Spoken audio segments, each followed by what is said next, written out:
Good afternoon. I'm Julie Kernan, President and CEO of Business Volunteers Maryland. Welcome to Doing Good Better, where we spotlight people who are making a difference in our community.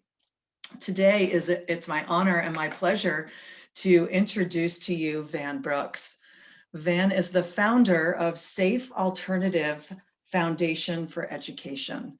And Van and I met at a Business Volunteers session for our Give Fellows. And I was, honestly, I was blown away by what you're doing in our community. And I had to make sure that we took the time to spotlight it. So Van, welcome. Thank you. Thank you for having me. It's good to see you again. Good seeing you as well. And I'm going to start our interview with a question that I ask everyone first, and that is, Van, how are you doing good better? So, that is a great question that I've never been asked before. So I'm gonna give my best shot at this. I would like to say that we are, and I'd like to say we a lot. I talk we, never I.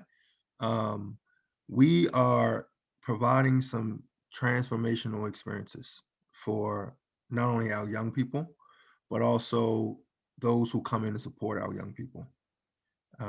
We believe that transformational experiences is what keeps people going and what keeps people involved. Transactional experiences is kind of one off, but the minute you can turn something, an experience, right? You know the saying, you may not remember what was said, but you always remember how you felt. How it That made you experience. feel, right? Is Uh-huh. that Maya Angelou, I think, right? That's what we're shooting for. That's what we're Yeah, shooting for. So I like to say that we're doing good, better by providing transformational experiences that'll keep people working and moving forward and supporting the good causes that are happening. that's great. And maybe we should step back because maybe everyone doesn't know SAFE. And it would be great if you can tell us a little bit more about the organization. And if you're up for it, what drove you to found the organization? Absolutely, absolutely. So, I'm gonna start back in my childhood. Born and raised in West Baltimore. I'm the youngest of five. I'm the only boy. Whew. Wow. Oh my Um, gosh, we have to talk about this. My husband, the youngest of six, only boy. oh wow. We'll have a He side conversation later, Van, because got you, got you. that's a miracle. Yep, yep. Um, but being the youngest, my parents were able to send me to private schools. So my other siblings didn't go to private schools, but I went to private schools throughout. And while in school, I immediately realized the difference in resources and opportunities that I had at my disposal that my siblings, my friends, my other family members didn't have. And so fast forward, I became a three-sport athlete. And during my junior year in high school, I broke my neck playing football. And this was at Blakefield. Yes, Loyola Blakefield. Yes. And waking up in the hospital, I was paralyzed from the neck down, unable to do anything for myself. I wasn't breathing on my own, couldn't talk, nothing. And to make matters worse, I overheard the doctors, explaining to my parents what happened and that they should be making some arrangements because I would be like that for the rest of my life. Oh my And you know, I, I was 16. I was naive. This isn't going to be my life, and I dedicated all my time to just recovering. And so I graduated on time with my class because and before then I wasn't really taking academics seriously because it was just something that came natural. I did just enough to just continue to play football, but I God. And did you realized, think you were going to have a future in oh, athletics? I did. I definitely thought I was going to go to the pros, and you know, landing in a hospital bed at 16 years old, and everything that my parents had said to me, never put your eggs in one basket. I'm sending you to Blakefield because I want you to get an education, not to play sports. All of those things, they all came rushing back to me. And I realized that if I was going to have any chance of success, it was going to come through that education. And so, bust my butt, graduated on time for my class, graduated from Towson University. And, 8 years into my injury, I woke up from a dream that said start a nonprofit. And I had no prior knowledge of a nonprofit, but I knew it was something I had to do because throughout my entire journey, I always question and ask God, why me? That question of why. Why was I the one to get hurt, right? Why was I going through everything that I had to go through?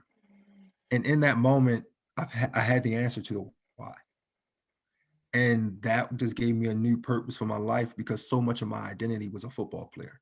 And Mhm. so with this new purpose, I set forth and Safe Alternative Foundation for Education was born to teach students the importance of having an education and having that backup plan for life. And doing that through hands-on experiences and just exposure to the world outside of the community. You know, those opportunities and those things I had when I was in school. It's remarkable. Your story is remarkable, and how you have been so resilient and willing to share the gifts that you have and to recognize them as gifts is truly incredible. Thank you for that. So you're very So, welcome. talk to me about how you operated SAFE during the pandemic. So many of our nonprofits struggled, and I think you maybe did work things a little differently. It- so here it is. I am no genius, right? No one ever would have anticipated a pandemic happening. No. However, the basis of my foundation is to talk about a safe alternative with your backup plan for when things go wrong, right? And so before the pandemic, we were operating as an after school program, working with our kids, every day, Monday through Friday from 3 to 6. But then when the pandemic happened, we like a lot of other organizations transitioned to virtual programming. And to be honest, it didn't go how we wanted it to go or expected it to go. And so my staff and I, we were like, hey, we have to figure this out because we cannot allow our students to fall further behind the 8 ball when it comes to education with that huge education gap. And so uh, when the CDC started loosening up some of their regulations and opening things up, and they were allowing small groups of 10 people to gather, we immediately said, hey, in July, we're coming back in person for our summer camp. And this was July 2020, Yes, yes, last summer. So you were yes, way ahead yes. So of the curve here. yes, so in July 2020, we made a decision to scale back from 20 students to 12 and come back every day, Monday through Friday for summer camp. And the way that we did that, because again, we can only have 10 people in the building, we had 6 students and 4 staff a day. And then they would rotate with the other 6 students. So it was an A-B schedule. And we were able to accommodate the 12 students. And it went really well. It was a huge success. And then our kids, our families, and then the principal from one of our partner schools asked if we could run a learning pod once Baltimore City schools announced they would be going back to school virtually. And so in September, we put together a learning pod and we've been running a 4-day academic program for our students. Actually, we're still doing it today. We've been running it ever since school started. So say more about that. What does that mean? What is a Yes. learning pod? So Learning Pod is a place we turned our youth center into, again, operating from 8 to 3 to full school day, where students can come and receive the things that they would have received in school. So they're able to get meals, so they get breakfast and Oh, lunch. amazing. They have access to the internet. My staff is there to tutor. So we have that curated one-on-one mentoring and tutoring when needed. But also and partnering with the school, we have a really good relationship with our students' teachers.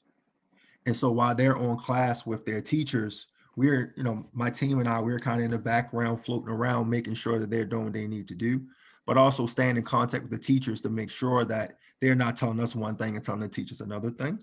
But it's just basically giving our students a conducive environment to learning with the meals and the resources they need to be successful while taking virtual schooling.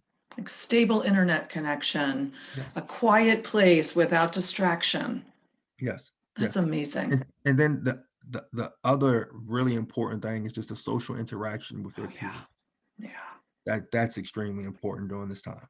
Yeah, absolutely. And I think most people in our community don't appreciate, if you don't live within the city, the Mhm. number of students who rely on the school system for at least 2 of their meals a day. Mhm. And that's been a challenge for the community to address, to make sure that all of their young people and families are getting fed.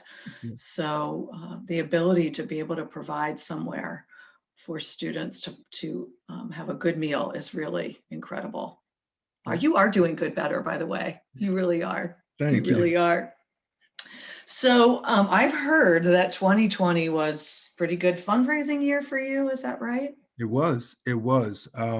It went really well, and I think it was because we were providing hope and some sense of normalcy during the pandemic. And then it was also something that was just very tangible, right? It Yeah. was it was you could come in and touch and see, right? You can see what we're doing every single day with our students. You can see the smiles on their faces, right? The stories, um, all of those things. And I think that so many people needed that during such a devastating time. And people stepped up to support. People stepped up to help and make sure that, at least for the students and the community that we were serving, they had what they needed during this time. Well, and post COVID, they're still going to need what you provide. Yeah, So, message out there to all your funders. We'll still need their support in absolutely. 2022, right? Even more because we have some. We're working on some things. Well, what are you working on? Anything you can tell us about? Yeah, so we are working on opening a new center. Great. This new center will be an expansion of what we've already been doing with the current center, but it'll be a little different. We're focusing on workforce development. Oh, We're great. yeah, we're going to be using a wood shop, something that we've always done since I opened the current center. But we've seen the impact that it's had on our students as far as teaching them a skill, Yeah. providing exposure to the construction industry and the different trades, but also how it connects the dots between math classes Right. Oh, and great. right.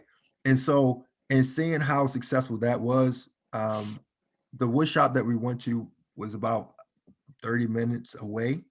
And there was just some limitations with transportation as far as the travel time and then how many students we could accommodate there. And so now having one right in our community, not only Wow. can we accommodate our students, but we can accommodate more students. But then we're also going to be focusing on 18 and 24-year-olds, teaching the soft and technical skills that they need, as well as the education that they need to gain employment in the construction industry. So it's a sense of what we're really building is a pipeline starting in middle school all the way through to 24 to help members of our community gain employment in the construction industry. That's great. At Business Volunteers, we actually work with some construction organizations and help their employees engage in the community. I'm sensing there's an opportunity for us It to sounds like make it. sure that we're sending some volunteers your way. Sounds like it. That's great. Thank you so much for sharing that story. I mean, that's really your progress and what you are doing to provide a backup plan for our local community students is really much needed, and we are grateful for everything that you're doing. Thank you. So Van, before I let you go, I Yeah. do have just a couple of fun questions. We call this our speed round, Okay. and there's just random questions I'm going to ask so people get to know a little bit more about you personally. Okay. What is your most used emoji?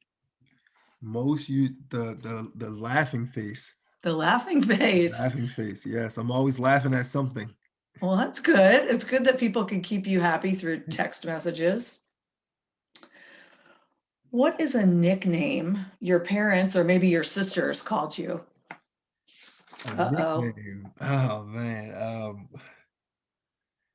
Wow. I have a lot of nicknames. My mom still, this is probably embarrassing. My mom still she calls me Little Dirty. She calls, because I was always getting into some dirt doing something I had no business doing and just stuck. So I'm Little Dirty. Little dirty. I like it. If that appears somewhere in the promotion of our conversation, please accept our forgiveness now.